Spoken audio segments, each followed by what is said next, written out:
তখন থেকে মহারাজ কি লিখছেন খাতায়?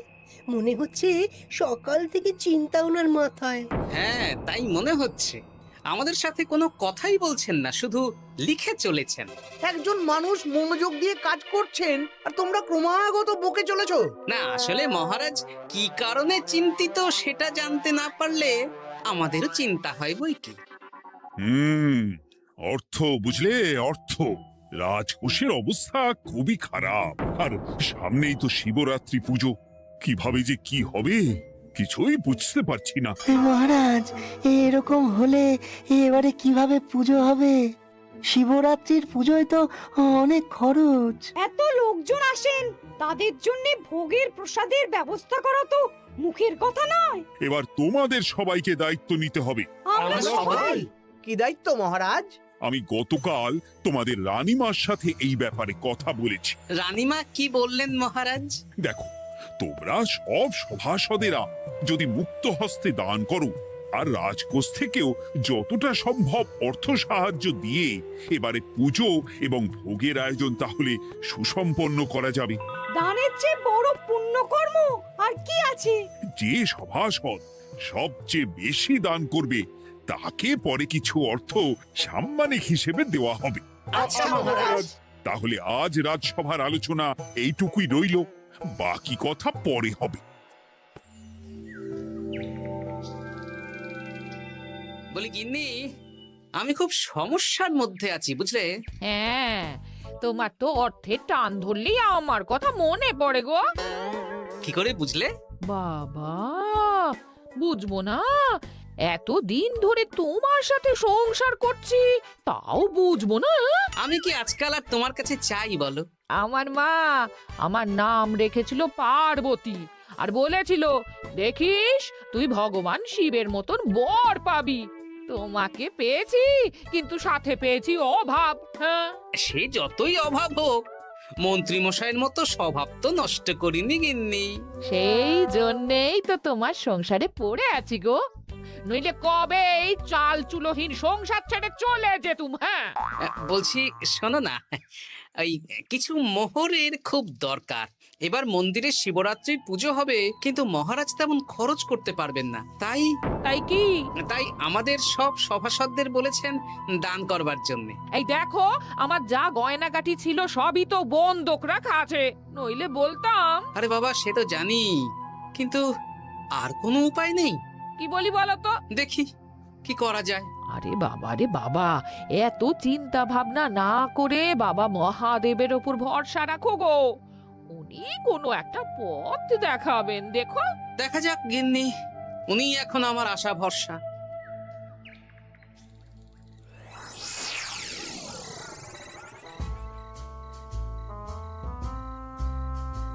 আরে মন্ত্রী মশাই, আপনি তখন থেকে শুধু এদিক ওদিক করছেন কেন বলুন তো? তা কি করব? না, আমরা তো বুঝতে পারছি না আপনার কি হলো। জীবনে অনেক অপমানিত হয়েছি, অনেক মার খেয়েছি, এবার সম্মান চাই। আর কেউ সম্মান না করলেও আমরা কিন্তু আপনাকে বেশ সম্মান করি মন্ত্রী মশাই। তোদের সম্মান আর মহারাজের সম্মানের মধ্যে অনেক পার্থক্য আছে। না, ওই এই ছোট মুখে বড় কথা বলছি মন্ত্রী মশাই, ক্ষমা করবেন। হ্যাঁ, মহারাজ আপনাকে কেন সম্মান করবেন? সামনে শিবরাত্রি, প্রত্যেক বছরের মতন এবছরেও গ্রামের মন্দিরে রাজবাড়ির তত্ত্বাবধানে পুজো হবে, আর সেই পুজোয় আমাকে দান করতে হবে। তা করুন, আপনার কি অর্থের অভাব নাকি? আরে বাবা, সব অর্থ দিয়েই তো তোদের গিন্নিমার গয়না বানিয়ে দিয়েছি, আমার হাতে আর আছে কই? ও, এই সামান্য ব্যাপার।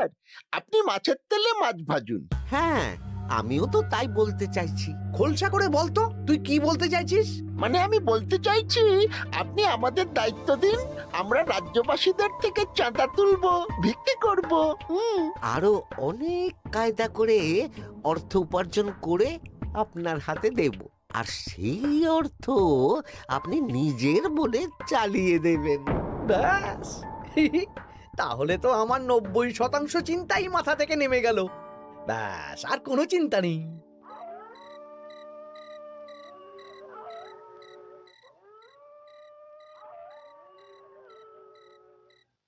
কি গো, এত রাত হয়ে গেল, এখনো ঘুমোচ্ছ না কেন বলো তো? হ্যাঁ, খুব চিন্তা হচ্ছে গো গিন্নি, এখনো বুঝে উঠতে পারিনি যে কি করে দান করব। শুধু অর্থদানই কি দান নাকি গো? শিব ঠাকুর তো আমাদের প্রত্যেকের মধ্যেই রয়েছেন গো। হ্যাঁ, তা তো তিনি আছেন। তুমি বরং ভক্তদের সহযোগিতা করো। পুজোর দিন ভক্তরা দূর থেকে যাতে মন্দিরে আসতে পারে সেই ব্যবস্থা করো। মন্দির প্রাঙ্গণ পরিষ্কার পরিচ্ছন্ন রাখো। হ্যাঁ, ঠিক বলেছো গিন্নি, এটা তুমি ঠিক বলেছো।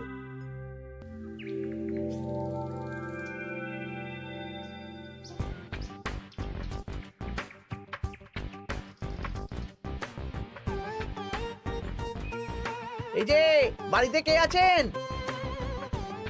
মন্ত্রী মশাই বলুন। তা প্রত্যেক বছরের মতন এই বছরেও তো শিবরাত্রি উপলক্ষে মন্দিরে পুজো হচ্ছে, জানেন তো? হ্যাঁ, সে তো জানি, কিন্তু আমার গিন্নির পায়ে এত ব্যথা যে এবারে আর জল ঢালতে যেতে পারবে বলে তো মনে হয় না। তাতে কি, আপনি দান করুন, বাবা দূর থেকে আশীর্বাদ দিয়ে দেবেন। দান? তা কিসের দান? এত ধুমধাম করে পুজো হবে, তার দান। এ কি, এতদিন ধরে মন্দিরে তো দান দেওয়ার কোনো ব্যাপার ছিল না। এবার আছে। দান করা সবচেয়ে বড় ধর্ম। হ্যাঁ, আমরা বুড়ো বুড়ি খুব অল্প অর্থে সংসার চালাই। আমাদের ছেলে যেটুকু পাঠায় তা দিয়েই চালাই। আমরা আর কি দান করব মন্ত্রী মশাই? দরকার হলে কদিন না খেয়ে থাকবেন, বাবার নামে উপোস করবেন, আর যে দান করবে না আমি তাকে এই রাজ্যে থাকতে দেব না। ওরে বাবা রে, দিচ্ছি দিচ্ছি দিচ্ছি। আর শুনুন, এই দানের ব্যাপারটা যেন 5 কান না হয়, নইলে কিন্তু। ওরে বাবা, না না না, ঠিক আছে ঠিক আছে। আজকে সারাদিনে ভালোই রোজগার হয়েছে, কি বলিস বটা? হ্যাঁ, কালকে আবার সারাদিন চাঁদা তোলা হবে। চাঁদা নয়, বল চাঁদার নামে দান তুলছি। হ্যাঁ, আর যা ভয় দেখাচ্ছি, কেউ ভয় মুখ খুলবে না। এই তো যাই, এরকম চলতে থাকলেই আমাকে সেরার সেরা দানি হওয়া থেকে কেউ আটকাতে পারবে না। এই তুমি এই ভর দুপুরে বস্তা কাঁধে নিয়ে কোথায় যাচ্ছ গো? একটু জঙ্গলের দিকে যাচ্ছে গিন্নি, শুকনো কাঠ নিয়ে আসি। পুজোর দিন তো ভোগের রান্না করতে জ্বালানি লাগবে, দেখি শুকনো কাঠ নিয়ে রাজবাড়িতে দিয়ে আসবো। বেশ বেশ বেশ, যাও। হে দেবাদিদেব মহাদেব, তুমি একটু দেখো বাবা।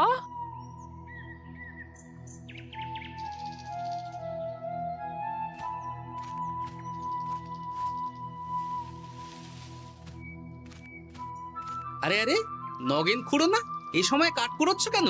কি আর করব গোপাল, কাঠ কুড়িয়ে নিয়ে যাচ্ছি, এবার এগুলো হাটে বেচবো। সে কি গো, তোমার ছেলে তো শহরে চাকরি করে বলেছিলে, এ মাসে সে অর্থ পাঠায়নি? সে তো পাঠিয়েছিল বাবা, কিন্তু আর ভাগ্যের পরিহাস, কি বলবো বলো। কি হয়েছে, কোনো সমস্যা নাকি? না না না, সমস্যার কথা জানানো যাবে না, জানালেই আমাদের বিপদ। আরে কি হলো, চুপ কেন? কি গো খুড়ো, কিছু বলো। কাউকে বলবে না তো বাবা? না না, বলো না, আমি কাউকে বলবো না, আমাকে বিশ্বাস করতে পারো। আসলে আজকে সকালে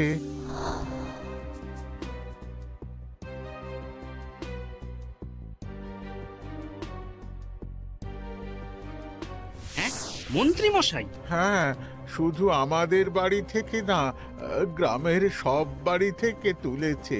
ঠিক আছে খুড়ো, তুমি নিশ্চিন্তে থাকো। আর আমার চিন্তার শেষ নেই।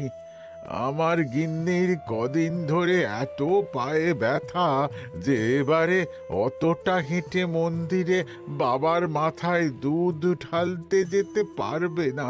ঠিক আছে, তুমি একদম চিন্তা করো না, আমি দেখছি কি করা যায়।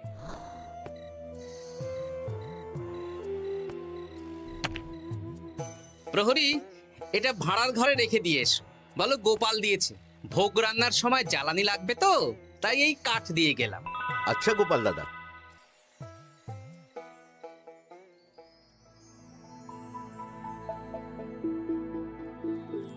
তারপর সবাই কিছু অর্থের যোগান করতে পারলে